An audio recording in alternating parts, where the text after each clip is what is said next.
Check 2, 1, 2, 3, 4.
1, 2, 3, 4, 5.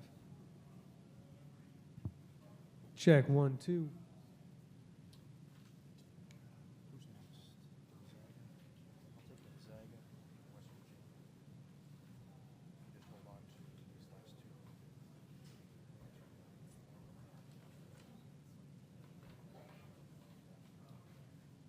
Oh, okay. He's certainly, I mean, that's what, oh, you know what? He might be the kid, they have a kid that's hurt, but they wanted to bring up there. I think that's what it is.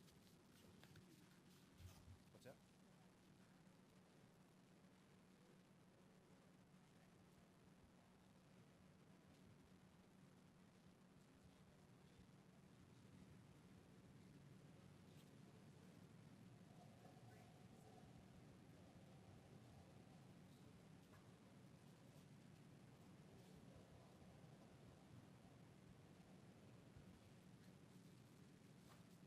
Those guys, put that off to the side, right? What do you need? What's that? Not yet. We didn't get it. Yeah. The guys are Arizona too.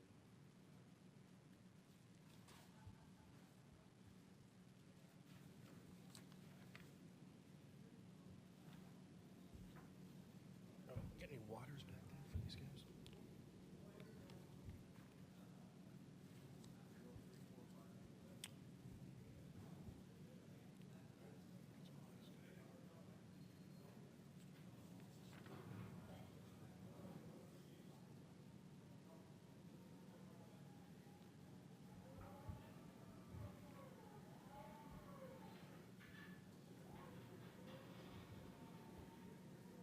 All right, we're a few minutes away from West Virginia coach Bob Huggins. Now we got a few people showing up. Just a reminder, please turn your cell phones off or put them into the vibrate mode. Also, no flash photography and no streaming of anything here, no video. You have to plug in the back for that.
I'll put you in the middle.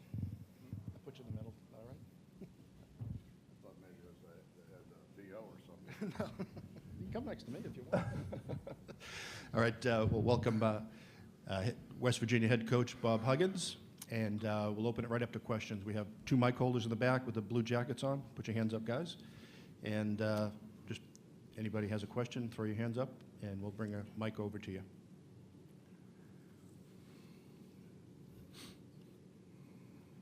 And just give us your name and affiliate, please. Jacob Thorpe, Spokane Spokesman Review. Bob, we so often get to interview Mark Few as members of the Spokane media, but you had him on your show back in 2012 in Houston. I was wondering what you thought of him as an interview subject. I felt sorry for him. He was walking through the park, you know, like somebody killed his dog. And Frank Martin and I were sitting there doing, it was my coach's show, so I'm just trying to cheer him up, you know, trying to help him. Was he, what, oh yeah, no, he was very happy at the end because he got to, you know, put some digs in against me and my own show. So, I think we talked about fishing, didn't we? I think so. Questions? Front left here. Bob, have you heard from Jerry West during the tournament at all? And what does he mean to you and to the university still? Well, Jerry is West Virginia. I mean, he's the most well thought of, the most popular, the most, and Jerry's been great to the state. Jerry still comes back. He's got a house at the Greenbrier. He's been fantastic. You know, Johnny played for me. I talked to Johnny more than I talked to Jerry, but in fact, I think Johnny's coming to the game. So I don't know. He means everything. I mean, he's such a good guy, such a bright guy, and he cares deeply about our state. We'll stay on that side, just a couple of rows back. Hey, Coach. Sandeep Chandok with the Spartan Daily, student journalist from San Jose State. So this Gonzaga team is one that oftentimes gets overlooked because of its conference that it's in and the schedule it plays, but it's still here with the 1 seed. That being said, how are you guys approaching this team in this game? Well, I don't think they get overlooked by basketball people. I think the basketball people know what a great job Fewey's done there. They know the tradition. I mean, he may end up being the winningest coach of all time if he keeps going the way he's going. I mean, I don't know how you take that lightly. They got a great following. They got everything that you need to have a great program. We'll go back left, standing. Coach Justin Jackson with the Dominion Post. I was just kind of wondering, obviously you guys play in different time zones for your road games and the conference. Is there any major adjustments you have to make for this team playing on the West Coast? Justin, you know I'm not smart enough to do that. No, I mean, we go where they tell us to go when they tell us to go. The time zone thing, you know, it's 7:30 at home, so we generally play around that time when we're at home anyway. So I don't think it ought to be an issue. And then just another question: you and Coach Few, how did you guys work out? How did your relationship begin? Was it just being in basketball places at the same time, or? What's that with Fewey? With Coach Few, yes. Yeah, Final Four, clinics, those kind of things. He's actually fun to be with. I know he doesn't look like that, but he's actually a lot of fun to be with. We'll stay on the left. Kevin Kender, Blue and Gold News. Coach, you had a matchup that you kind of had to win against Notre Dame at the point guard position. Gonzaga gives you a couple of different ones, one at point, but then the one inside. Is there one that's more important than the other for you to take away?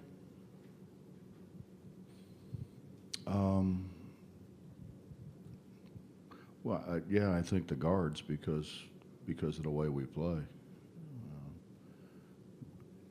We've got to try to do what everybody else does, just kind of limit their touches inside. But I mean, the whole thing with us starts on the perimeter, so we've got to do what we've been doing. Go in the front. Mike Casaza from the Charleston Gazette. Bob, the basketball people you referenced, they generally regard them as one of the better defensive teams in the country. I'm curious what you see to explain that. Who's Gonzaga? Gonzaga. Well, I think they always have been. they do a terrific job. I think they do a great job of scouting, so they know what you're going to do, and you know, our game, to be successful in our game is about taking things away from people, and they do a terrific job of taking things away. And then they've got that great size inside that not just size, but they're good, and they limit you to one shot. Questions? Go back in the middle. Jacob Thorpe again. I'm asking you to go pretty far back here, but that tournament game against Gonzaga when you got ejected and then Chuck got ejected, I'm just curious, looking back, what you thought of that whole situation, and was Chuck somebody who frequently had those kind of backs and forths with the officials?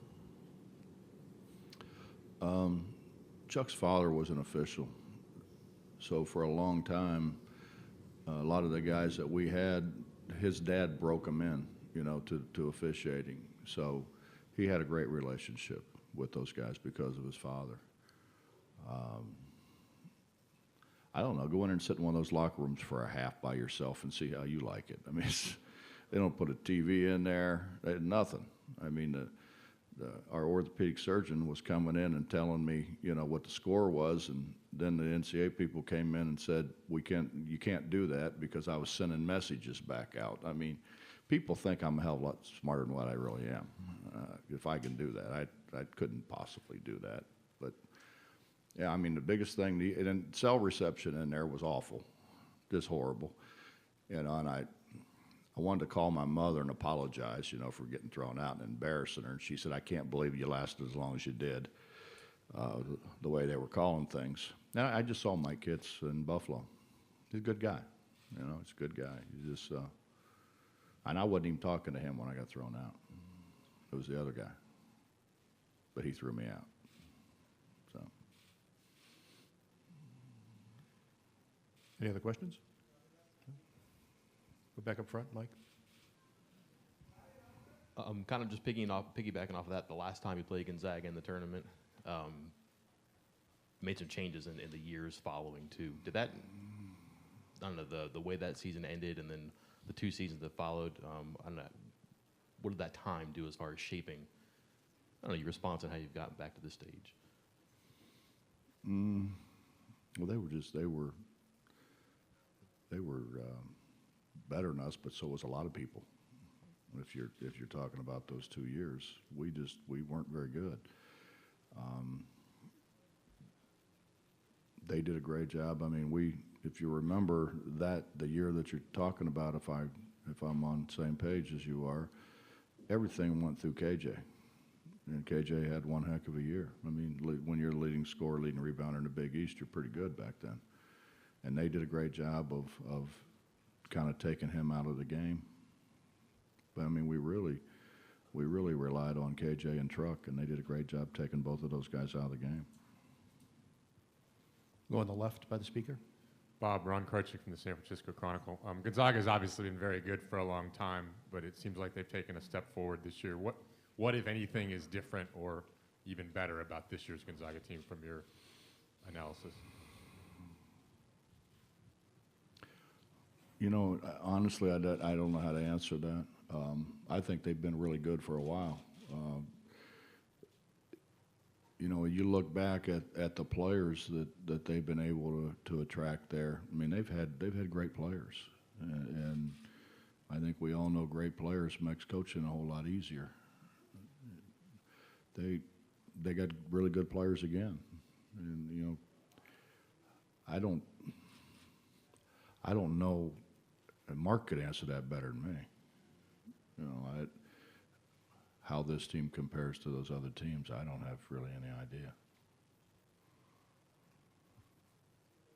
Anyone else? Nope. We're good. It's always a pleasure talking to you guys. I mean, I woke up this morning excited, you know, about being able to come and talk to you folks. Thanks. Thank you, sir.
Just a reminder, locker rooms are open till 1:30.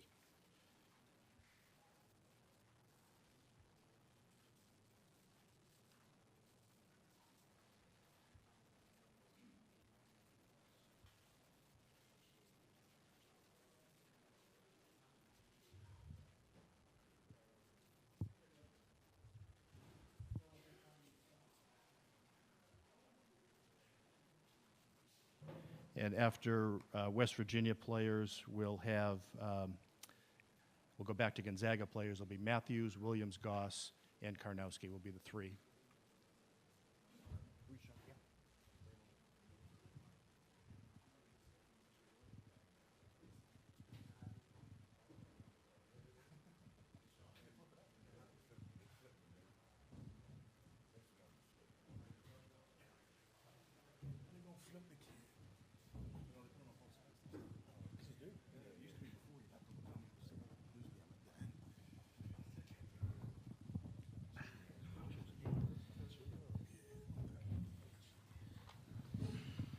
All right, we'll welcome the West Virginia student athletes. We have Javon Carter, Nathan Adrian, Elijah Macon, and Tariq Phillip. And we will open it up to questions. Guys, we have 2 mics out there, and we'll bring the microphone over to whoever is ready. Don't be shy.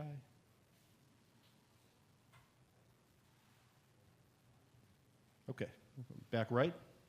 Tim Bondas from the Washington Post. Just for any of you guys, Bob's got a bit of an interesting and I think unique style and kind of way he conducts himself on the sidelines. Is that something that you guys has taken time to get used to as you've played for him, and what is it like playing for him?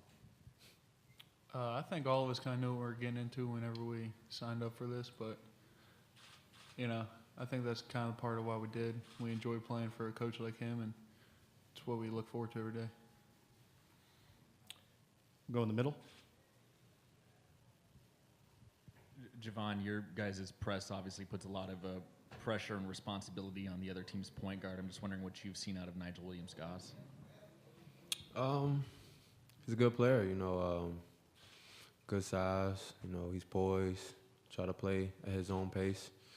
And it's us guards' job to make him uncomfortable.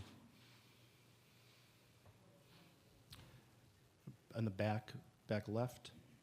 Jeff Coyle, West Virginia Illustrated. Elijah, mostly, there's a team that posted up as much or more than anybody else in the entire country. You've faced a team that like to do it about that rate in Bucknell, but what will the challenge be for you guys when you go up against 2 7-footers who get the ball with great consistency? Man, just to make it real hard for them. Obviously, we're going to front the post the whole game, but obviously you just make it really hard for them to score the ball, even if they do catch it. And it starts with the guards, honestly. Just putting ball pressure on those guards, and then just make sure we do what we got to do if they do get the ball. Just to follow up on that, to Nate or anybody else who wants to take it, but he just mentioned, you know, if they get the ball, your role to deny that entry pass in the first place so that they aren't even able to get into their offense. Yeah, that's kind of what we try to do. We try to take away passes and make them, you know, start their offense further away from the basket and make those entry passes harder and make it easier on our bigs.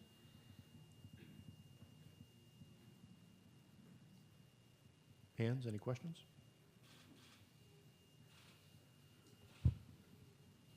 Nothing? Okay. For Tariq, you guys have had a number of close games this season. Something like that where you've been through you know, tight situations in the final moments of the second half. How much can that help when you're going into tournament play and you know that each time you step on the court, you've got a quality opponent? We played against a lot of good teams. As you said, we've been in a lot of tough battles, so I feel like our team is ready for those kind of battles, poised in those situations. We should be ready if we end up getting into one of those kind of situations. For Javon, I know it's a very different makeup of this team, but 2 years after the first time that you got a taste of the Sweet 16, what, if anything, is different this go around, whether it's just, you know, that you've been there before, or how has this week leading up, you think, been different from 2 years ago? This year, 2 years ago. It's totally different. It's a different team. We're playing a different team, different region, different state. it's just different. Everything's different. Go on the front right. Josh Peter, USA Today for Nathan. What do you think of Shem Karnowski's beard, and how does yours compare? His is better than mine, and I'll never be able to grow one like that. Oh, yeah. What about just beards in general? I think half your team is bearded. I think yours might be, you got 9 guys. Is this like a, what if this were a beard competition, how would it work out, you think? I have no idea, but I don't think we think about that too much.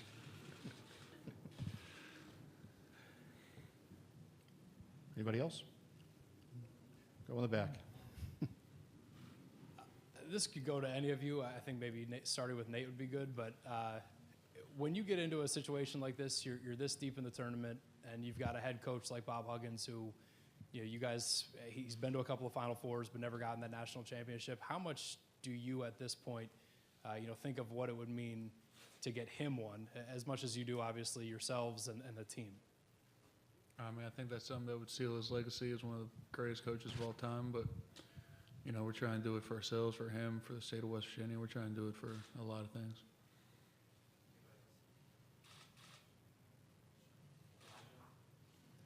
I mean, yeah, just what he said, man. I just feel like, this is for the state. Not only for him, but this is really for us. I mean, we put in a lot of work over the summertime. We do a lot of workouts, man. I just feel like, it'd be a waste of time to come this far and just, let it all go.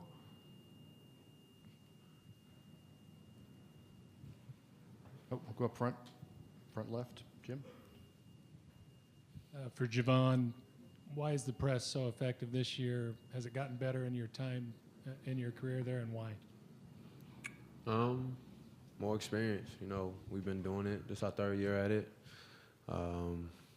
We've kind of seen what every team has to offer, and we have a good coaching staff that do a great job of preparing us for what teams are going to do, and we want to win. We're winners. We want to go in there and prove people wrong. We have a lot of doubters. We keep that in mind. Like Nate said, we're trying to cap off Coach Huggs, his legacy, give him a national championship. It would mean a lot for everybody in the state of West Virginia. It's just what we came to do. We just came to win. Anybody else? Okay, we'll call it there. Thank you, guys. Appreciate it. The locker room, the West Virginia locker room's open for another 10 minutes or so for those interested. And we'll have the Gonzaga student athletes in about 10. Correct, yes. Gonzaga players, then Mark Few after that. Yeah. Oh, okay, good. Where's my Arizona roster? Kadeem, Allen, Lonzo, it's Trier, right? Trier. Okay, I'll hold. Oh, you got that? Yes, the West Virginia one? Yeah. Yeah. Where do we put it?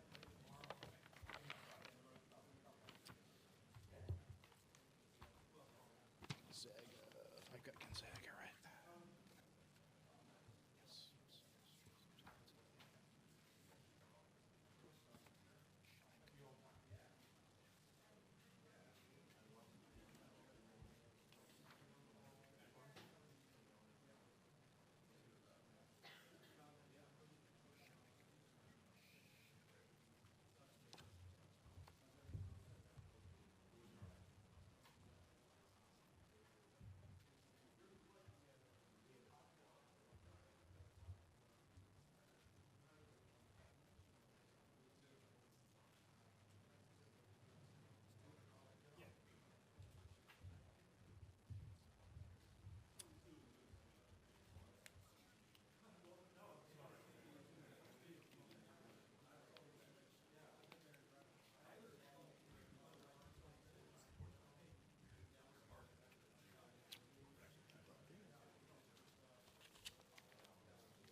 I am, yeah.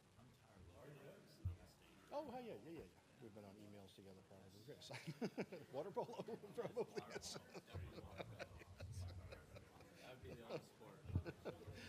Oh, yeah. I love water polo. Oh, well, you didn't know my face? I know. Oh, how's it going there? Yeah, same here. How's, are we later on this? Do they play? I get confused with the guys and the girls and who's playing what. The girls were there earlier this spring, right? Weren't they? That's what it was. For that, okay. I know that we're off this coming week, and then they have something next week. So I'm trying to pawn it off on as many students as I can, but I haven't really. There was a kid that did it last year. He was, his time management on things wasn't great, but he could at least write a little bit, so he wasn't too bad. So I got a bunch of freshmen, so I'm trying to find somebody to. They seem eager. Actually, I got one gal that knows she was a water polo player. So. Oh. They're supposed to be 1:30, but they're ready to go again. Well, I thought it was players and then. Because they were going. Yeah, it's players first. Because I thought he was going. Doesn't he do TV? The SID was just asking us for Gonzaga.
Done pile.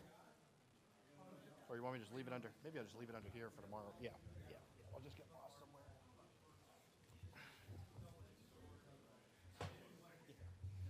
Oh, I know.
All right, just we got a few new folks. Just a quick reminder: cell phones. Just if you could turn those off. Anybody new?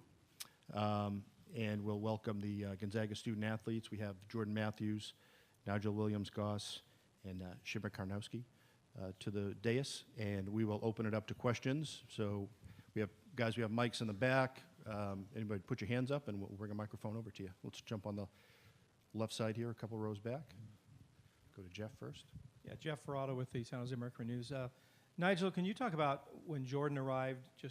He arrived kind of late in the summer, I know. What was it like, and just sort of transitioning him onto the team, and how's he been for you guys in terms of fitting in and all that stuff? Well, I mean, just a credit to our team. We just kind of welcomed him, right in. Me and Jordan had a previous relationship because we played on the same AU team together our last summer of AU with California Supreme. So I already knew Jordan, so I kind of was kind of like that median and kind of, introduced him to the team and everything like that. But we have a family atmosphere over at Gonzaga, and it was the same for me when I transferred over. Everyone's really accepting, and we knew he was going to be a big piece for us this year.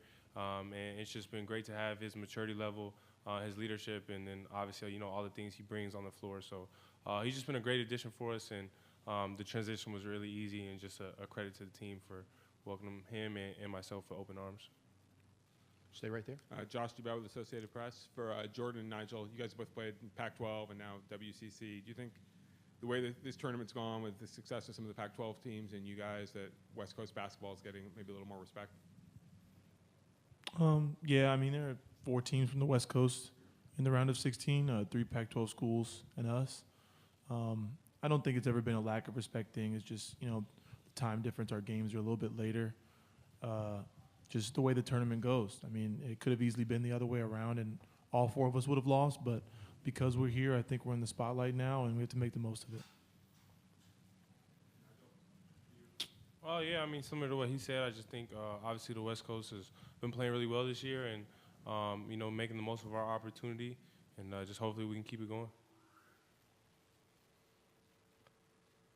Questions? Oh, in the front, second row on the left. Mr. Karnowski, if you could sort of speak to maybe how this team is different than the past few years. I mean, you guys have obviously been very good for a long time, but how much expectation is there in Spokane of reaching the Final Four? And this year, you guys seem to have taken a step forward. What's different? I mean, obviously every year there's expectation like that, so there's no different mindset, But I think, this year we have a lot of weapons that we can use. There are guys that can hit threes. We have size inside, so if one thing isn't going well for us, we can go to a different thing and score off of that. So I think that's really good for our team to be that versatile. And at the same time, we play hard defense, and I think that's been a huge difference maker for us this year as well. Stay on the left there, fourth row. Question for Shimmick. Justin Jackson with the Dominion Post newspaper. Just kind of wondering, do you ever kind of look back on last year and everything that you had to go through just to get healthy, to play again, and kind of see how far you've come along this year? Everything that you went through last year, is it even part of your thought process anymore? I mean, not right now. I'm just trying to enjoy the moment right now. But obviously there have been some, some situations that I thought about it during the season, and I'm just really grateful for another chance. And it kind of taught me a lot to just be appreciative and make sure that you live in the moment, that and living in the moment.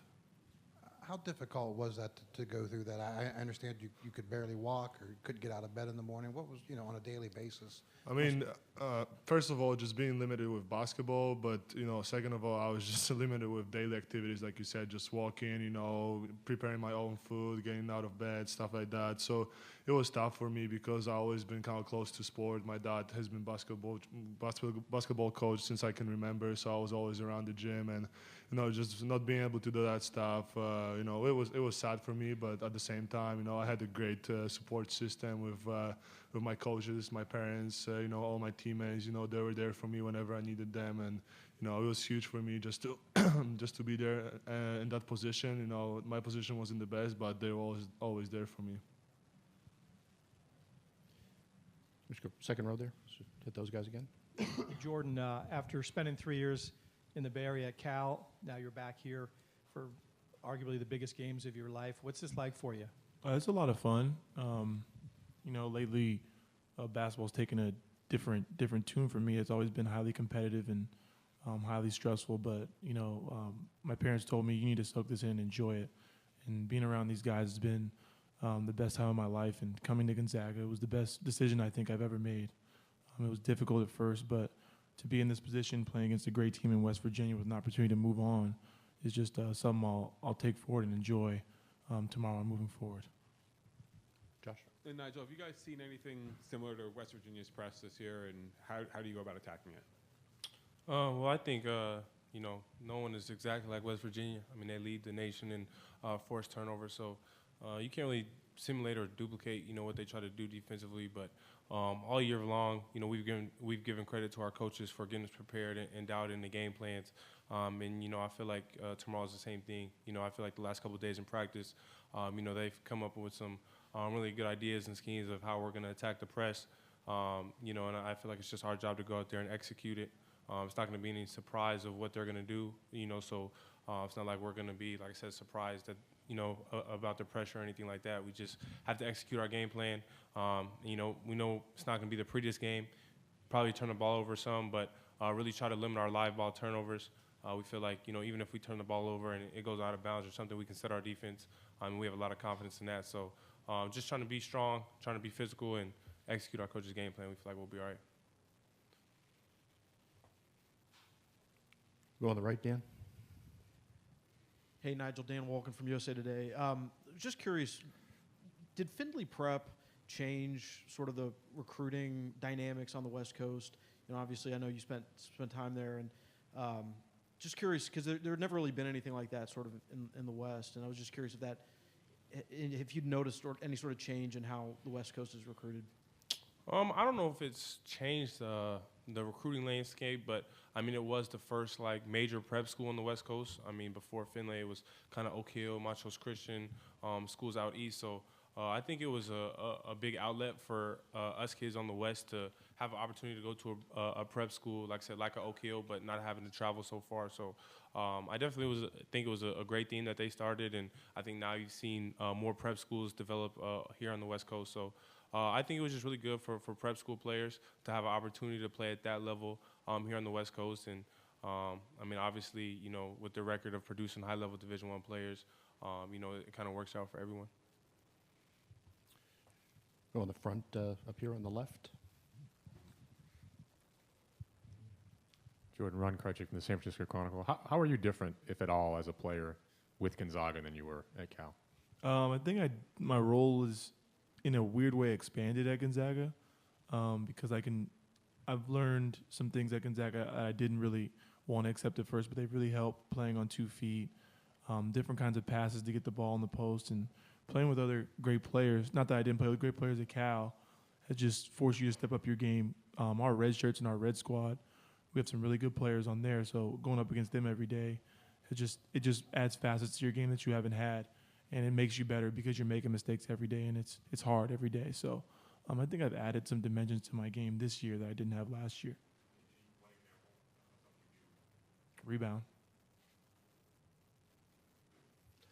On the back right. Sarah Cazell for the W.TV. Shem, your beard is looking fluffier and more glorious than the last time I saw you in Vegas. Is there any sort of postseason wager going on? Not really, just all natural, That's just you. Just how it is. Any other questions? Nope. Okay, we're good. Thanks, guys. You're dismissed.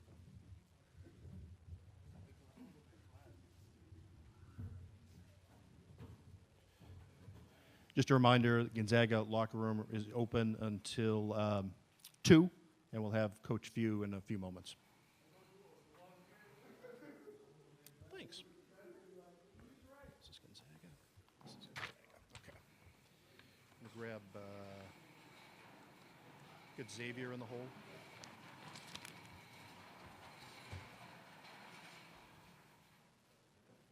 Oh, and you have the Xavier. Can I grab the Xavier roster too? They got 5 guys too, so.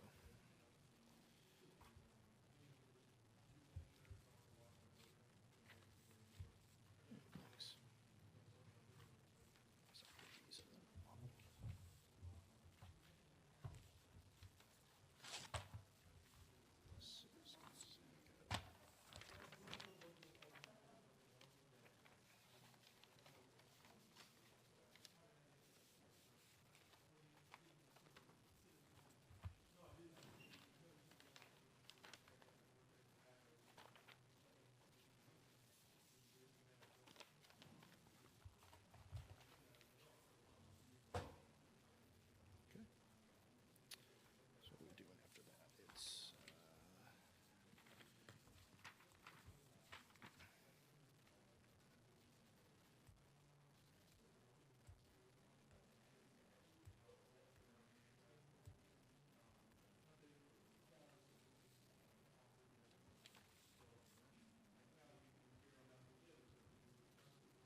quick. I just don't want to turn into everybody going back there because nobody's supposed to be back there. That's the issue. That's the issue. I mean, if you were then go back, you go into the.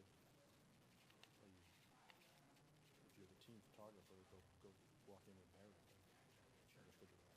As long as it doesn't yeah. As long as there's no flash, these guys get upset.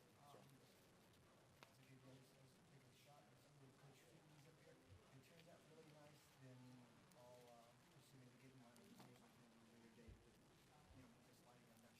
Well, they already came in, though, right? Yes, sir. Yeah, yeah, yeah. Just for future. Oh, yeah, yeah, yeah. Maybe for Friday. Yeah, yeah, yeah.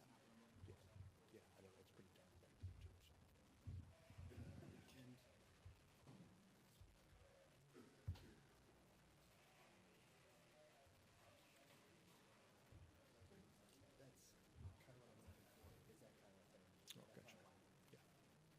That's cool.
All right, we'd like to welcome Gonzaga head coach Mark Few to the dais.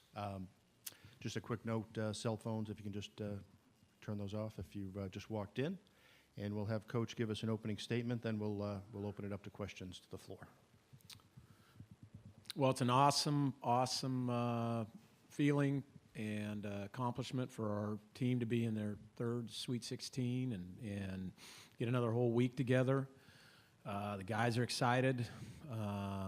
The coaches are apprehensive about playing somebody like West Virginia and what they bring. So, it's been an exciting week of preparation. Hands for questions. We'll go just to the left. Josh Dubois with Associated Press. Mark, how do you go about simulating West Virginia's press in practice? What do you do to prepare for it? You don't. You can't. I mean, God bless them. I got a great red squad, we call them, made up with, some of our scholarship guys and some of our walk-ons. So, but it's impossible to simulate the intensity, the physicality, just the relentlessness that West Virginia brings. But that being said, I mean, our red squad probably did as good a job this week as they ever have all year, with just literally fouling us multiple times on every possession, and it was as physical a week of practice. And you want to prepare your guys, but you also don't want anybody to get hurt. You want all hands on deck Thursday. So it was kind of got through to this morning's practice, the last one before tomorrow, and so everybody's healthy, so that's a win right there. Questions? We got one. Back right. Tim Bondas from the Washington Post. Bob was talking about his friendship with you earlier when he was in here, and you guys seem kind of on opposite ends of the spectrum. I was just kind of curious where that friendship started and what you think of him. Opposite ends of the spectrum, what does that mean? Yeah, you know what? I think yes and no. You know what? I mean, we both love to coach. I think we're both real. Kind of what you see is what you get. That's what I love about Hugs. The Hugs you guys see is the same Hugs I see when it's just me and him, or maybe him and a couple other coaching buddies. he's just a great guy. I mean, he's a great coach. His teams play hard. They're always tough, but he loves his players, and you can tell his players love and respect him. And he's a real guy. There's nothing. He's not, this persona over here, and then he's a totally different person behind all that. I totally respect him for that. And yeah, we've had some good times together. I think we enjoy hanging out and talking. And he knows I like to fish. He theoretically, supposedly likes to fish. I've never seen it or seen any pictures or anything, but he talks about it. I think he goes up to the lake and kind of does other things, sitting in the boat. Go on the left. Well, you guys have obviously been playing at a pretty high level for a while now, but it seems like some of the other teams in the West Coast have stepped up their play. What have you seen just in general from that? And do you see improved play? Any reasons why the schools out here have gotten better? I mean, I don't know that they were bad before. I just think sometimes these things are cyclical, and I think, if you kind of really, drill it down a little bit, the teams are a little bit older and experienced. I mean, I said all year, like even preseason rankings, nobody realized how old UCLA was and just how much experience they have coming back. I mean, a lot of those guys we played against in the Sweet 16 game that we won to go to the Elite Eight, 3 years ago, or whenever that was, down in Houston, and they're back. I think Arizona's an older team. Oregon is an older team with a lot of experience, and then we're kind of a new team with what we got put together, but we have some older, more experienced guys. So I would probably look at that aspect more than anything. Okay, we go far back left, standing. Coach Jeff Coyle with West Virginia Illustrated. I know you won't know until you go up against it tomorrow, and you said you're trying to simulate it, but what is it about Nigel, the rest of the guys that you'll put out there on the court, that you feel like they have some of those attributes that can handle the pressure that you'll face tomorrow? Well, they're tough. I mean, they've shown you're not going to be soft and go 34-1. Not with the preseason schedule we play, and I think St. Mary's showed themselves very well in the NCAA tournament. I mean, just ask the Arizona guys about them, and again, and just when you're at Gonzaga, you get everybody's best shot. So I think the fact that our guys are at this juncture of the season, 34-1, we've proven ourselves to have some toughness and have some will, and that's what it takes against West Virginia, because they're going to bring it. When you look at what they'll try to do, they'll try to speed you up. A lot of teams, including yourselves, seem to try to slow it down. Is that more of a physical? I don't remember us ever slowing it down. Well, I guess. I mean, I've tried, but haven't been very successful with this group at times. Run your offense in the face of how they will try to speed you up. What are the ways that you do counteract that when they try to get you out of the things that you will set up? I mean, you know what? We just need to play. I think this is probably one of those areas where we're going to play instinctually and play off feel, and you don't really need to call sets or things like that. But there's also, there's an advantage to us for directing the ball to certain places that we need to make them deal with. So we'll certainly, there'll be some of that going on too. We're not just going to, roll it out and run up and down and do that. But I think we averaged over 80 points a game this year. So we consistently always play as fast as anybody. But it comes down to taking care of the ball. That's been a big stat for us all year because we've been so efficient on the offensive end. And then I really think we got to, our defense has got to show, and we've got to really buckle down and block them out. They're one of the sneaky stats is their offensive rebound percentage and just how effective they are there. Stay on the left. Coach Few, Justin Jackson with the Dominion Post newspaper. One question on Shem, just what he had to go through last year. Was there ever a worry at all, maybe just basketball, he's not going to get it back? Or he's not no.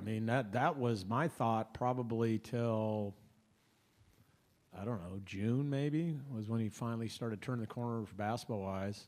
Initially it was just, we got to help this kid somehow just get back to normal activity, a normal life where he can, get up, and get in and out of bed. It was a struggle, and then to get in, to fit a 7-foot, 300+ pound guy into a car and get from point A to point B. It just, for long stretches from probably December 1st, through the winter, that's all we were concerned with.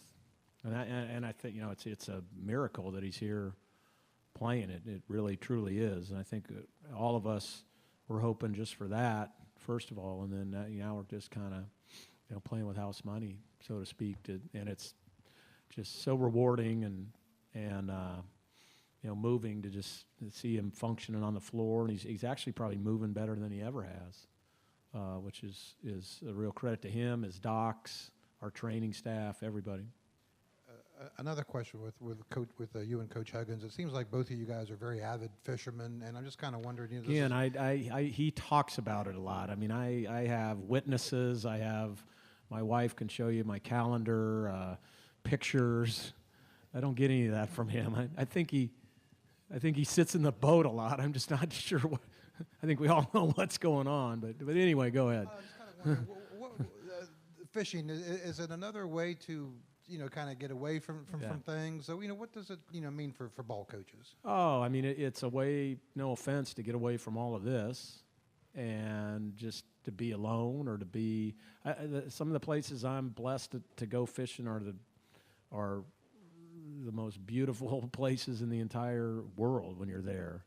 And, you just take it in, it drops you down a couple notches. They're the type of places that, I mean, if you came into them with any doubt there was a God, you leave no, there is a God. This is impossible to have if, without somebody creating it. It's a great way. I can think about recruiting. I can think about my team. I can just do a lot of soul searching out there, and yet it's a challenge. It's competitive. It's all of that. And then I mean, my wife will tell you, I think my team will tell you, if I do it some days on our days off, you come back a better coach. You're just in a better place, and not as surly, not as salty, not as negative, and you're just in a way better place. Works for me. We got time for maybe one Other or two guys more? take naps and eat, drink.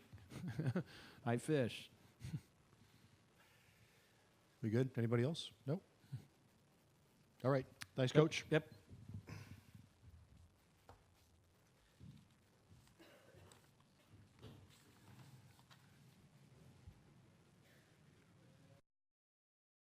It's just about closed now. We'll have Xavier next. We'll have Coach Chris Mack first, and then the student athletes, which will be Tyreek Jones, Quentin Gooden, Edmund Sumner, Trayvon Blewett, and J.P. McCura. He's first, yes.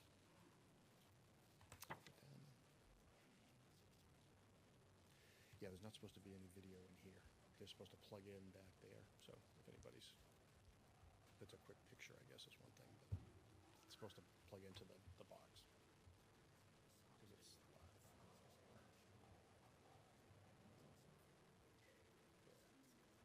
Yeah, you have to do it in there anyway. Yeah, just because we don't know that, I guess. So yeah. Yeah. It was going to be, yes, it's Trier and Kadeem, right? Trier and Kadeem Allen, right? Yeah. Yes.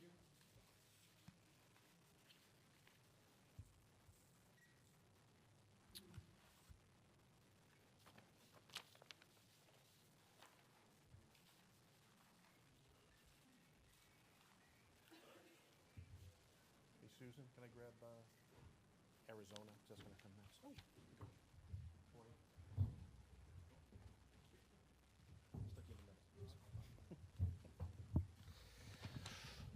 Alrighty, welcome Xavier coach Chris Mack to the dais, and we'll have him give an opening statement, and then we'll open it up to questions. We have a couple of mic holders on either side in the back. So Coach, we'll turn it over to you.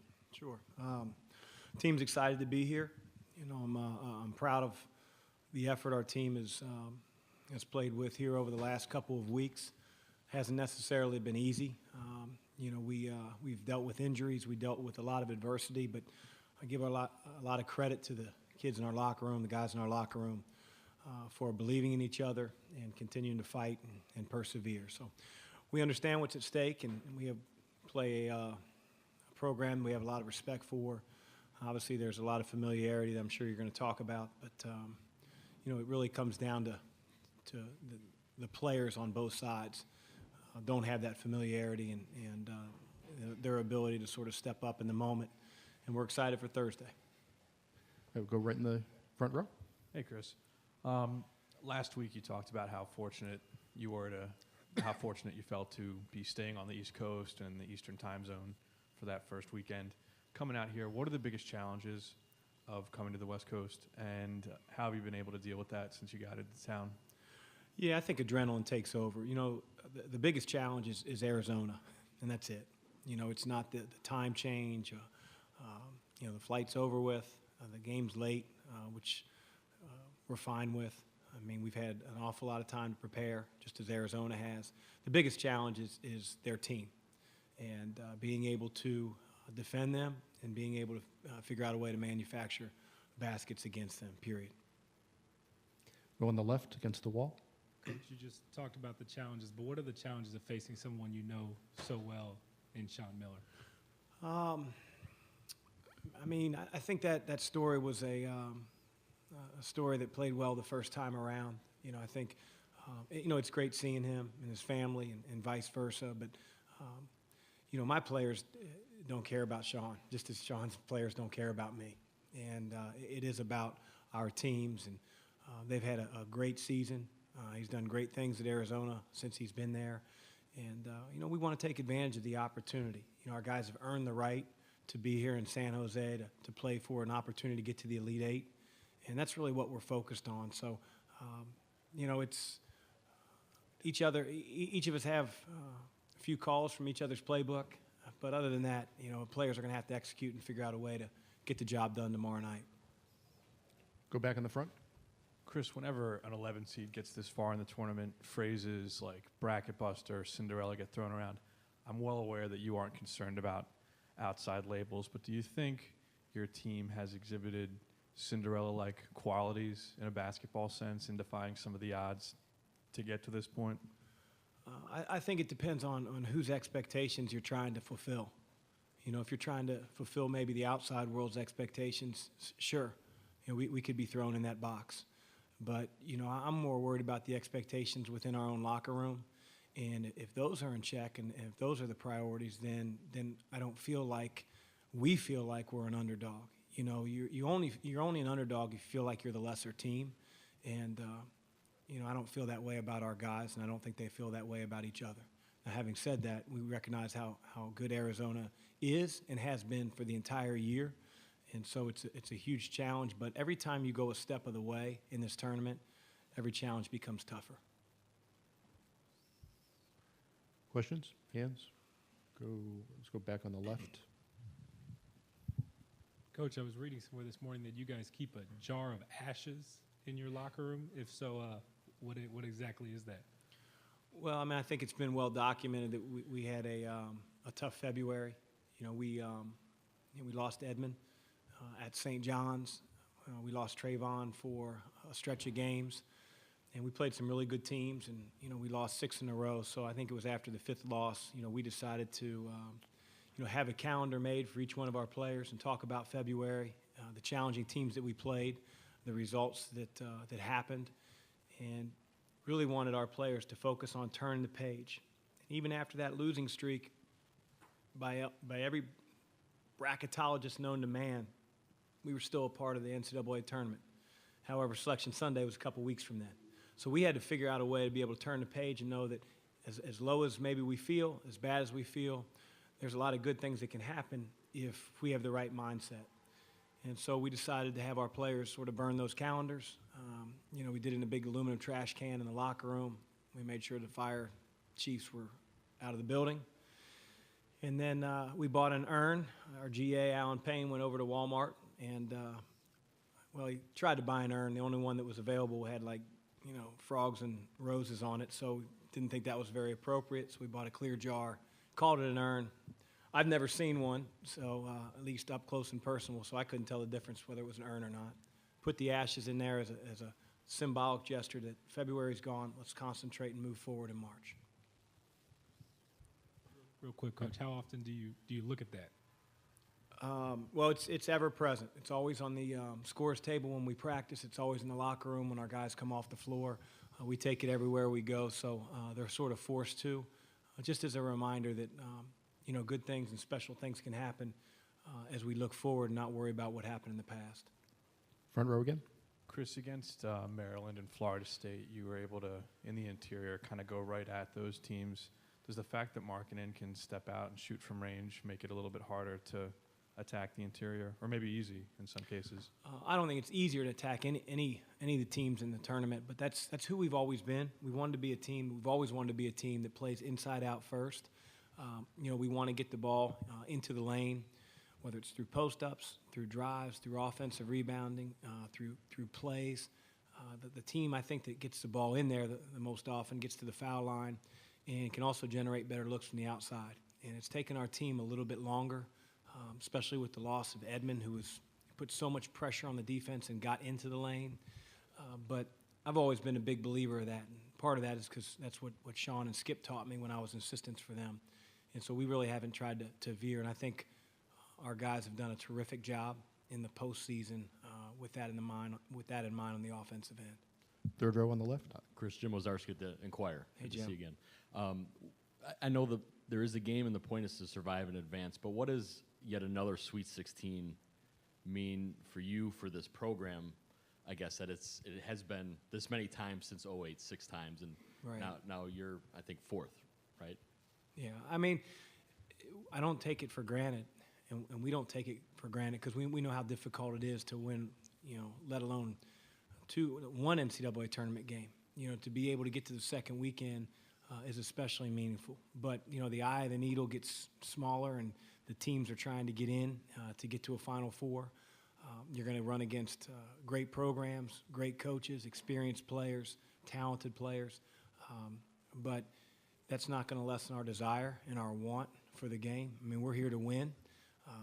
People may not expect us to win, but as I said before, I really don't take a whole lot of stock in other people's expectations. We're here to win. We're here to compete and to win. And the team that does that best tomorrow night will win. Any other questions? Nope, we're good. Thank you. Thanks. Yep.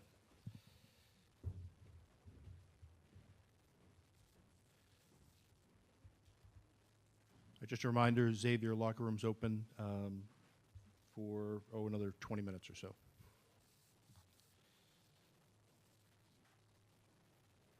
Right? Till 2:30? Yeah.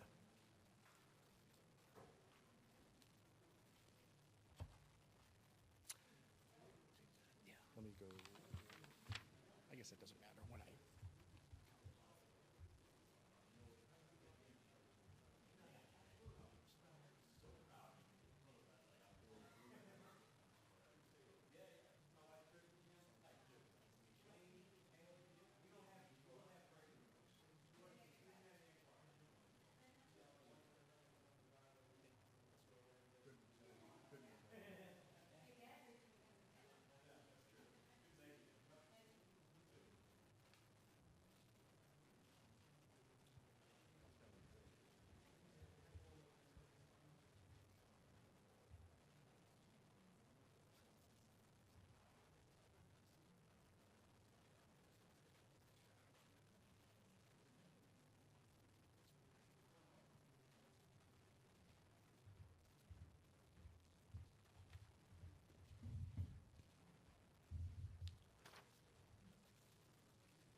there.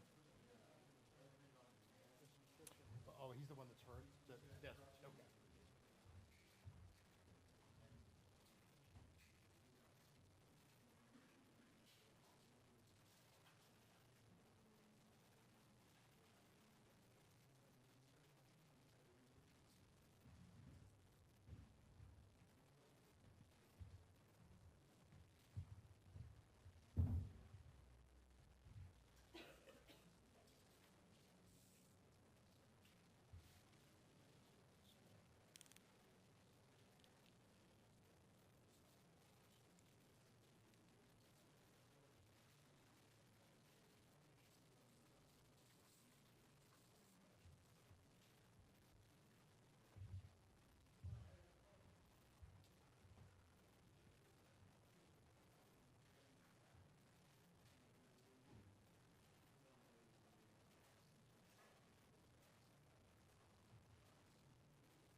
All right, as we welcome Xavier to the dais, just a quick reminder, just give a look at your cell phone. If you could turn that on vibrate or turn it off. And then as far as any video, no video in here. You can take a quick still shot, but that's it with your smartphone.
No one's going to see your feet. No one's going to see your feet. I hope not.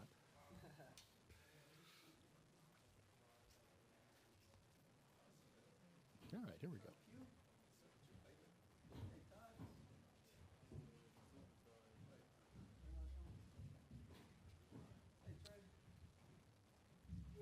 Okay, looks like we're all here. We've got Edmund Sumner, Quentin Gooden, Tyreek Jones, Trayvon Blewett, and J.P. McCura on the dais. And no opening statement. We'll open it up to questions. Guys, we got mics on either side. People put their hands up, and then they'll ask a question. Just give us your name and affiliation. So, hands, anybody? It's a quiet crowd. We'll go on the left, third row. Jim Ozarski with the Cincinnati Enquirer. I guess we can start with any of you four, to be honest. Just opening thoughts on Arizona and being in the Sweet 16 again, and obviously this matchup Thursday. I mean, Arizona's a great team. They're very, very big inside. They got athletic guards. I think we need to do a great job of containing the guards and the bigs and keeping the paint tight and forcing them into tough shots. We're all excited to be here. My freshman year, we lost to them, obviously, and it was tough. And we're excited to have another crack at it. Yeah, just to piggyback off him, I would say it's a pretty good feeling to be back in the Sweet 16. Having done it freshman year, it's kind of refreshing. As far as Arizona, pretty much what he said. They're an athletic team, athletic guards. They play well together. They're well coached, and they're pretty big on the inside. So it's going to be a pretty tough battle. Go ahead. Yeah, I guess Quentin, we'll start. In general, with the program, I talked to Chris Mack earlier about another Sweet 16 for this program, and the expectations maybe that there are for it. Coming in, is this what in the freshman class, what you expected when you look at Xavier and like, we're going to go to Sweet 16s, compete for Elite Eights and Final Fours national titles, that type of thing? You know, I feel like we just play to win, and whatever happens, happens. You know, we live with the results. You know, going to a Sweet 16, Elite 8, Final Four. You know, them are great accomplishments, but ultimate goal is to win a championship, and not go to a Sweet 16 or a Final Four. You can keep it. We'll go in the middle. We'll switch it up. Justin Spears, the Daily Wildcat. I mean, this pretty much goes for anybody from the 2015 team. What do you guys remember about playing Arizona and just playing in that kind of environment? I mean, the only thing I remember is the locker room after the game, because I never rewatched the tape. I just remember guys with their heads down and some crackers on the floor. People got a little frustrated, and that's about it. That's one of the reasons why I want to come ready to play tomorrow, because I don't want to have that feeling again. Yeah, same thing. I just remember it being a good battle throughout the whole game, going back and forth. And, you know, we were competing for the longest, but I think the last couple of minutes of the game, we just kind of gassed out and they ended up getting the best of us. You know, but besides that, everything else seems pretty much vague to me. But I'm excited to get back out here tomorrow and go at it again. Front left. You guys have played Maryland and Florida State, both athletic teams. What's the difference between Arizona and those two teams when you watch the tape? You know, I would say individually they're a little bit smarter. They lock into little details, and I think we need to match that. We need to be ready from the start. I mean, we need to play together and tough, and I think it's going to be a battle tomorrow. Anybody? We'll go back on the left. Edmund, can you speak about this experience for you, being here at least, and what you're feeling and what it means to you to be here for Thursday and maybe through the weekend and beyond? Yes. I mean, like I was here, I was part of the 2015 team too, but I wasn't playing as well. But this year is a little different because I actually was playing throughout the whole year and just had a season-ending injury. But it's good to be here with the guys. You know, they kind of keep my spirits up, and them winning just keeps my hopes up alive too. Seeing them succeed, that's the ultimate goal this year was for us to get back to the Sweet 16 and advance. So for them to get back here, I mean, it's great, especially all the adversity we had to face throughout the whole year. It's just great to be here. How have you tried to stay involved or to help these guys or help the guy next to you, I guess, since you've been hurt? Because I'm sure trying to balance the mental part of not playing, rehab, and then still being connected to your guys. I just try to give them words of encouragement, especially Q. Sitting on the sideline, being able to see it on TV, I kind of see more than I did when I was playing, actually. So, you know, him being a freshman, not knowing that, and then him having to fill big roles, I just try to keep him up, keep his spirits up, keep his confidence high, and just let him know there's going to be ups and downs. I mean, he just has to keep pushing, especially him being point guard. Everyone's looking at him. So if he's calm and collective, everybody else follows. I guess, Quentin, can you just kind of piggyback off that a little bit with your relationship with him and how that's changed or he's helped since the injury and you having to play more of a role? Ed's helped me a lot. You know, I feel like I followed every footstep, you know, he's ever guided me. And, you know, I feel like it all started in practice. You know, our very first practice, you know, we went head-to-head and he dominated. And just, you know, went back and watched film with Coach Steele. And he also, you know, as he said, shared some words of encouragement, you know, not to get down and things like that. So, you know, Ed's really, you know, helped me, I guess, guided me through this whole path. I guess any of you guys can speak to this. People will see the seed number and sort of put Xavier in a bracket buster, Cinderella type of thing. But considering where you guys came from a year ago, 2 years ago, preseason rank, I mean, do you guys view yourselves as an underdog at this point? Or do you sit here feeling, oh, this is where we belong, and we don't feel that way, I guess? That could be anybody. I mean, to be honest with you, we don't really look at the number at all. We're really not worried about what others think of us. We're just worried about us coming together as a team and playing for one another. Yeah, we never looked at ourselves as an underdog, I don't think, in my opinion. It was just all about making a tournament, and then, you know, once we made it, it didn't really matter who was in front of us. I mean, we were just going to go play our game. Good. Take another one here in the front.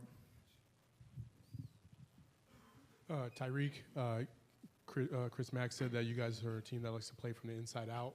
How important is it going to be to defend their bigs tomorrow, and what do you specifically have to do to challenge them tomorrow? We come out at the beginning of the game just trying to be tough, and just when we watch film, we lock in the details and see what their bigs do best, and we know how to defend them. And from our toughness and our ability to score the ball inside, we go from there. Does it make a difference that they have a 7-footer that can step out and shoot threes, and how do you plan on defending that if you should be matched up with them? I don't change the way how I defend. I know some guys are different. Like I said, I just lock into the details and what players do best and how to just defend them. If he shoots threes, be there on the catch. If he scores most of his points from a right-hand hook, sit on his left shoulder. That's just it. All right, we good? Anything else? All right, thanks, guys. Thanks.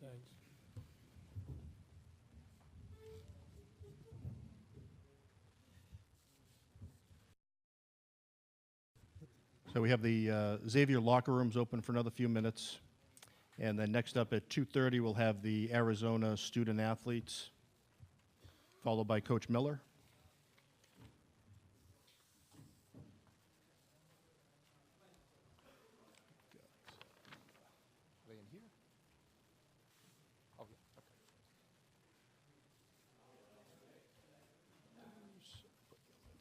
Xavier's 3 down. Woo.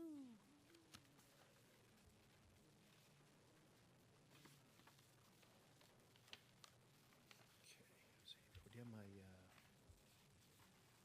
Arizona roster? Where's that?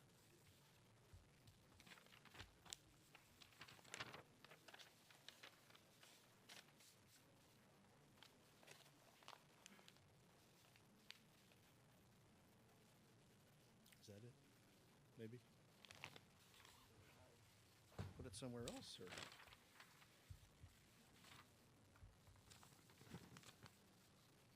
Just give me the green.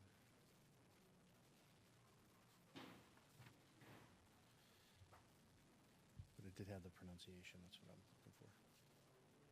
I had the roster, but I had the, maybe it's over there.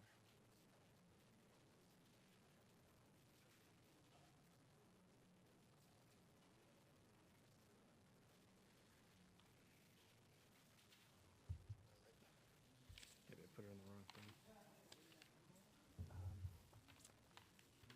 I hadn't opened this one yet.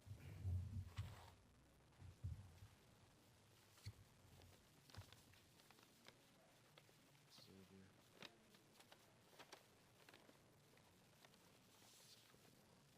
That's Gonzaga. Yeah, I think that. Oh, here it is. I put it on the wrong thing. Dumbass. Where's my West Virginia one then? Is that my West Virginia one over there?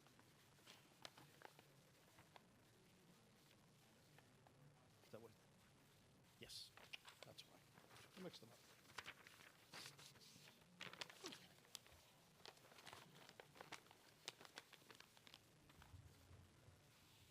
I think I had it right, just in case, right?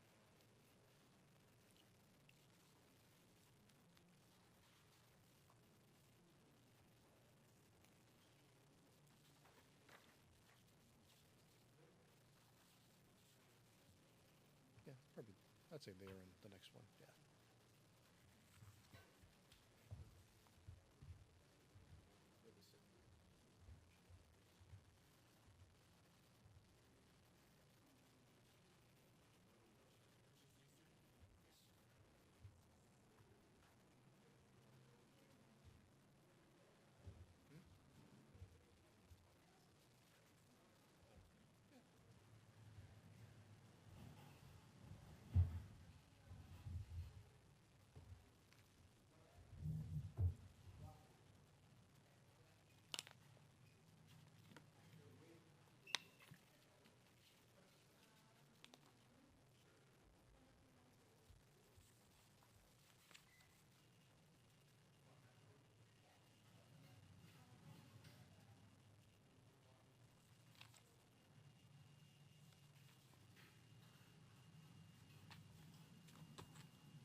All right, ready to get started with our fourth team of the day. We'll start with the Arizona student athletes.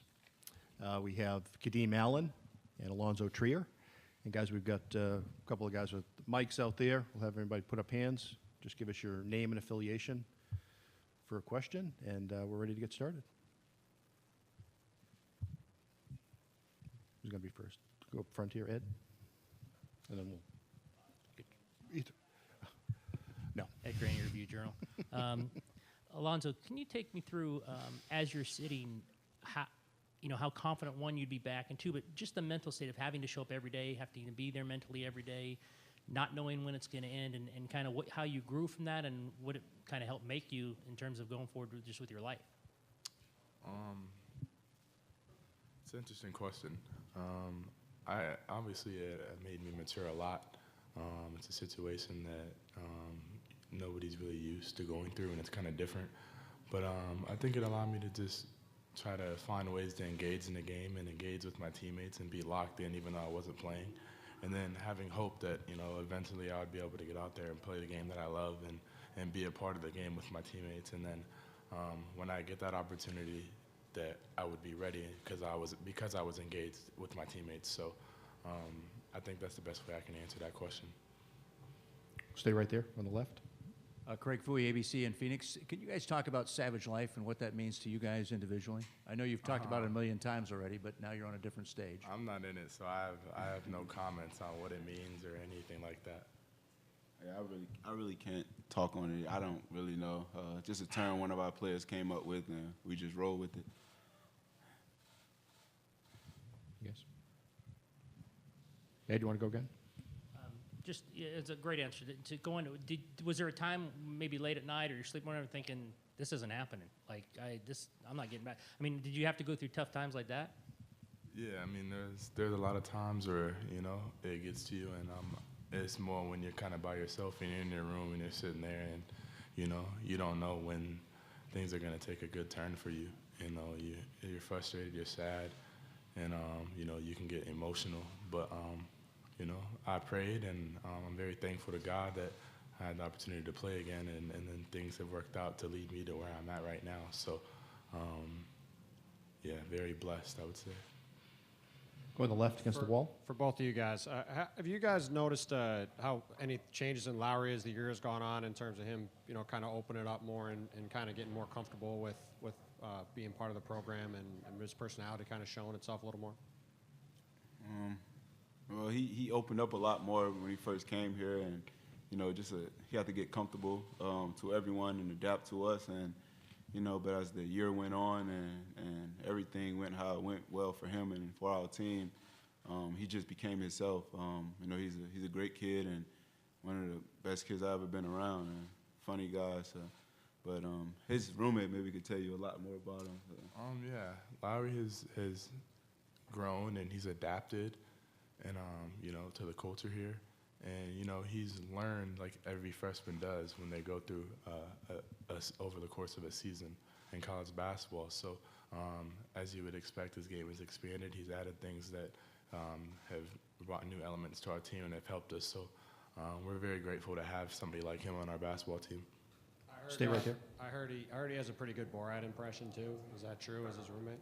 Yeah, that's I guess that's his favorite movie or so. So he does impressions very well to that movie. Go on the third row on the left.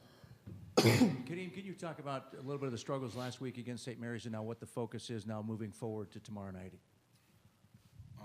They're a very good team, and we had to adapt and adjust to the way they play the game. I really want to say quite it was a struggle. They were just a good basketball team, and they were making good plays, and we just had to capitalize on the things that we done, and at the end of the day, we got the job done, and we won the basketball game. So congrats to them for making it there, but we just put it together, and for this week, they're a very good basketball team. They've been in the NCAA tournament 11 times out of the 11 out of the last 12, and every other year they make it to the Sweet 16. So they're a good basketball team, well-coached team, and we just have to come in tomorrow, be prepared and ready for a battle. Any questions? Anything else? We good? Ed, one more. Just grab the mic so it goes on there. Did you care what people thought as you're going through the whole thing and the headlines and everything, or did you have to block everything out? Did I care about what people Well, thought? yeah, the what? outside people thought when it came out, it was a test and everything. Do you think, boy, people are going to think this about me, or could you have to block that out and say, I'm just going to, I know what The happened? people that mattered to me most and they were all, knew the truth, and that's all that matters to Okay, me. so the headlines and stuff nothing bothered you? They were going to do what they do to make a headline and make it juicy and make a story out of it. That is what it is. Kadeem, how as a teammate did you try to help him as teammates as he went through it? How did you help him as a teammate? As a team, coaching staff, everyone was by his side through the whole thing, and like he said, we knew the truth, and you know the truth came out, and he's playing now. We're happy to have him back, and we're just trying to make a run in the tournament. We'll do one question in the back right. Hey guys, Jim Thornberry with the Pac-12. How much did running through the tournament and beating UCLA and beating Oregon, how much did that give you guys confidence heading into this tournament? I don't think it gave us any more confidence. We believed in ourselves a great deal, but I think it showed kind of people to how good of a basketball team we were to be able to make a run like that, to win 3 straight games and beat 3 quality teams in a row. It showed how together we were, showed how tough we were, and and we believe in ourselves a great deal, and we're a very confident team, and I think we put that on display in that tournament. Kadeem, same question. Just piggyback off what he said. They're good teams, and we just went in there, fought, did what we did. Nothing was easy, but we just stuck what we did all season long, and just came out with the wins. And then battling those teams, is it any surprise to you to see all 3 of you guys still alive in the Sweet 16? No, they're all very good teams, and we've all battled each other hard throughout the year in the conference, and we wish them the best luck, and we're all representing the conference well, so that's great. Good. Any last one? Nope. All right. Thanks, guys. Appreciate it.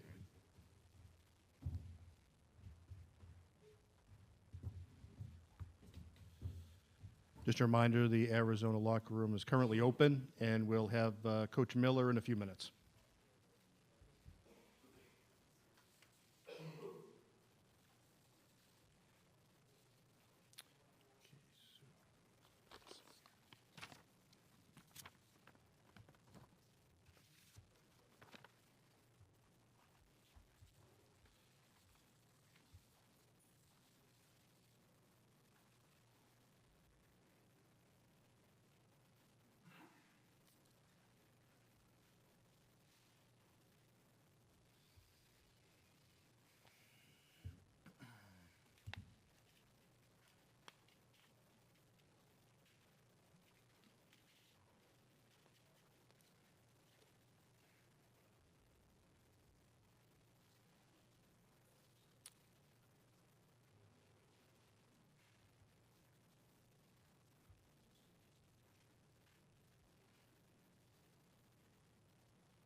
All right, we'll welcome Arizona head coach Sean Miller to the dais, and we'll have Coach give a quick opening statement. Then we'll open it up to questions, and just give us your name and affiliation when you ask a question. Coach? Well, we're very excited to be here. Obviously, I know the storyline is Xavier in Arizona, and certainly the past connection with me being at Xavier for 8 years. I think if this was the first time that this happened, it would probably be a more appropriate or bigger story. But how this has happened twice in the last 3 years or 2 years is amazing to me. If it happened in the NCAA tournament, I think that's improbable enough. But to be here in the Sweet 16 round, 2 of the last 3 years against these guys, I wish it was different, but it isn't. And now that I've said that, the focus clearly is on both teams, the players, the great players on both teams. And I think, both programs vying to stay alive and trying to advance. But we're excited to be here in San Jose, state of California. We had a practice earlier today at Aaron Gordon's high school, brought back a lot of great memories for us. And looking forward to playing a really, really good team and a very, very well-coached team tomorrow. We'll go on the left against the wall. Hey, Sean. Tim Bunch from the Washington Post. Have you seen Lowry's confidence and kind of his comfort level grow as the season's gone on, just kind of assimilate into being here, and how has that impacted the way he's been able to play for you? Well, I think one of Lowry's great strengths as a player is the fact that his confidence does not waver. He's been confident from day one, and he remains confident right now. And one of the main aspects of him being such a confident player is, although he is a phenomenal three-point shooter, it's not the only thing that he does. And he really has tried to embrace the other aspects of the game to add to what he has always done well, which is shoot the three-point shot. He's much more well-versed on offense and on defense around the rim. He's become a very good defensive player. Even in the last month, he's really grown because of the variety of players that he's defended. And we've asked him to score more around the basket, and he's responded. So, he's as versatile of a player that I've coached, and I think he's, one of our nation's best. Certainly, we wouldn't be here today or have the record or the season that we have under our belt if Lowry wasn't with us for every game this year, and he has. He's been the one constant.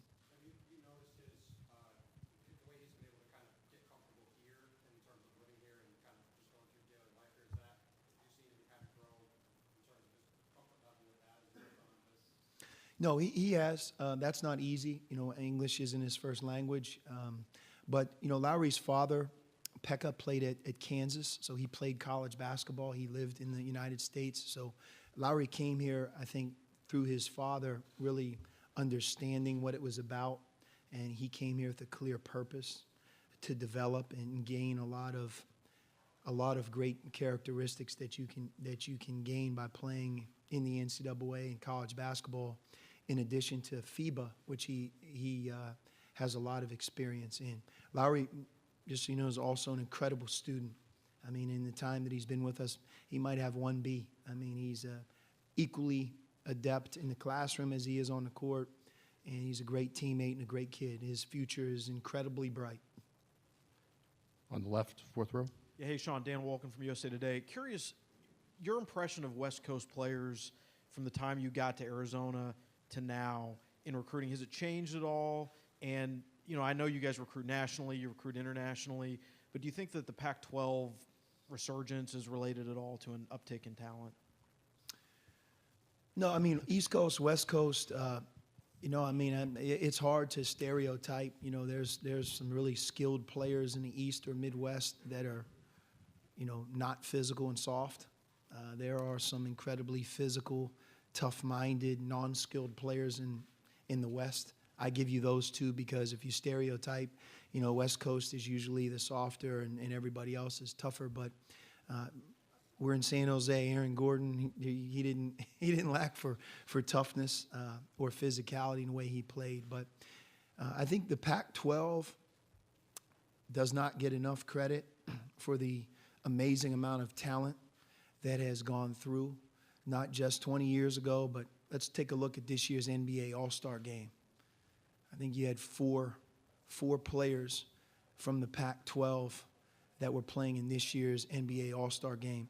So my first or second year at Arizona, if you went to play Washington in Washington State in two games in 3 days, you would run into Isaiah Thomas and Klay Thompson in back-to-back.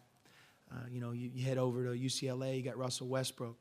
And clearly our program, Arizona, we've had quite a few. So not all of them I know grew up in the West, but this year's another example. If you look at the teams that remain in the tournament, Oregon, UCLA, and Arizona, there's quite a few, I think, top-level players. Straight ahead, Hey, second Sean, row. Ed Graney, Review Journal. Coaches talk about adversity, how kids react in the worst moments. What about two parts? One, what about Alonzo's makeup told you he'd be okay when and if he came back, and how he handled the whole suspension? And also, two, in a weird sort of way, did that time away allow you now maybe to trust or give more guys minutes this week or beyond that maybe in the past you wouldn't have had because he would have been playing? Yeah, Alonzo missed 19 games. We did not have a crystal ball.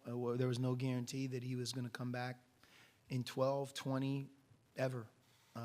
But his love of the game transcended anything else. He worked hard every day in practice. The fact that he was allowed to practice was both good for him and his psyche, but also our team. And then when he was able to return to our team, it wasn't as if he was injured or disconnected.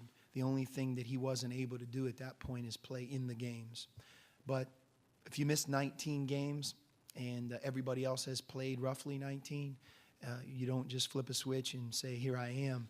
We definitely went through a period of time where we had to kind of renew the roles and figure out what would be best for our team. But that period of time ended several weeks back. And, regardless of how we play tomorrow night, this is the best version of us that we've had all year because we are at full strength. And I think that from Alonzo on down, we have things in my mind, the roles that our team and players should have. We're in those roles right now. So hopefully we can keep getting better and bring out the best in everybody. Stay right there, just over to the left. Jim Lazarski with the Cincinnati Enquirer, Coach.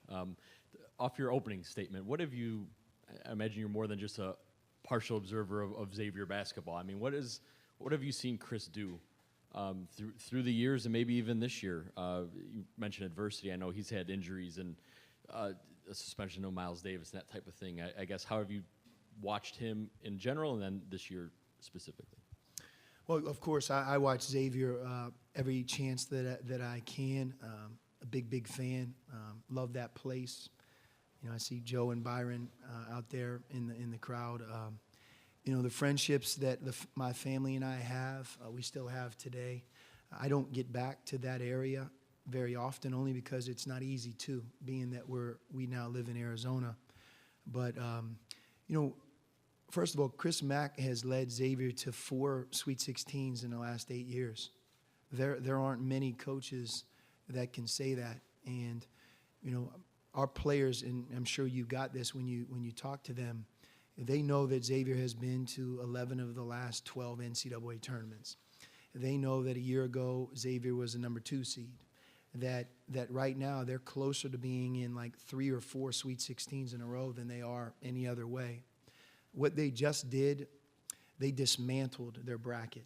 It wasn't a close game at all in the last game against Florida State, and Florida State has one of the more talented teams in this tournament. So it's so much about, in March, being at your best than, how you've been all year. And the injury that they overcame from Sumner, I've watched them reinvent themselves by changing defenses, playing more zone. Makura and Blewett, I think, are 2 just outstanding players. But Chris Mack is one of our game's bright coaches, great coaches. He's not my former assistant. He stands on his own 2 feet, and his record and what he's done speaks for itself. And I don't know if I've seen a coach take a team that had lost a number in a row and lost such a terrific player and now flip it and have them playing at such a high level. We're playing against one of the hottest teams that's remaining in the tournament. And, if last weekend is any indication of where they're at, it's scary for anybody that's going to play against them. So I give a lot of credit to Chris and the staff, their team and players, but also Xavier. It's a special place who loves college basketball, and it just seems like they bring out the best in everybody. Stay right Coach there. Craig Fouie, ABC in Phoenix. How do these two teams match up tomorrow night, and how do you see this? What's it going to take to get a win tomorrow? Well, Xavier is a great rebounding team because of such change and the injury and all the different things that they've had to deal with. I think that's lost sometimes. They rebound toe-to-toe on defense and on offense with any team that we've played. Matter of fact, they might be one of the best overall rebounding teams that we've played. And we're going to have to be able to answer the bell in that one area. Macura and Blewett are experienced. Their coaching staff does a great job of creating set plays and action to get them shots. And when Xavier is on defense, and that's probably the biggest thing that's changed, really they're playing three different defenses. And you have to recognize the defense they're in. You have to make sure that you can handle the ball and get good shots. And, J.P. Macura, he is just a knack of being able to deflect the ball and steal it. And he's a nuisance in a really good way, So we can't let him affect the game of disrupting us regardless of what zone offense we're in. So, it's a recognition game when we have the ball. It's really being aware of their team, but especially those two players, and we have to be able to rebound. I also think that their center position, they rotate three players at that spot right now, and they get a lot of production in 40 minutes from that position. So there's a reason why they're playing at such a high level, and all the things that I just touched on are really, I think, a part of their success right now. On the front here on the left. Sean, do you remember much about going to Hutchinson and seeing Kadeem for the first time? Yes. Mm-hmm. Kadeem Allen, the reason that we recruited Kadeem Allen is, I had an Uncle Joe, my dad's brother, who was the longtime high school football coach at New Hanover High School, lived in Wilmington, North Carolina forever, and he passed away a few years back. But Kadeem was one of my Uncle Joe's favorite kids, and he called me and told me, and then he would get on my dad about, I'm telling you, this kid, Kadeem Allen. And then ironically, we knew the coaches at Hutch Junior College as well.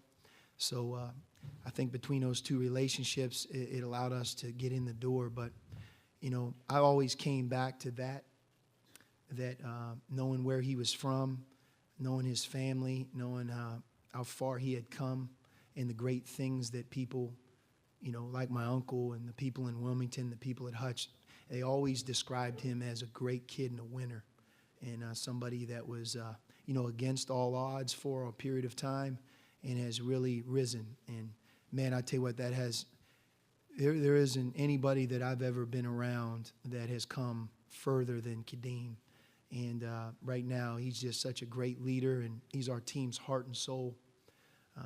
I always come back to this, but in college basketball, when you walk in and tell a kid, hey, I think it's in your best interest that you redshirt, and a year earlier he was the National Junior College Player of the Year, that conversation doesn't always go well. But in his case, he said, if you think that's the best, that's what I'll do. And, right now he's 2 credits from graduating, and his defense, his offense, and it's fun to watch somebody in your own program develop like him. All right, we'll call it there. Thanks, Coach. All right, thank you.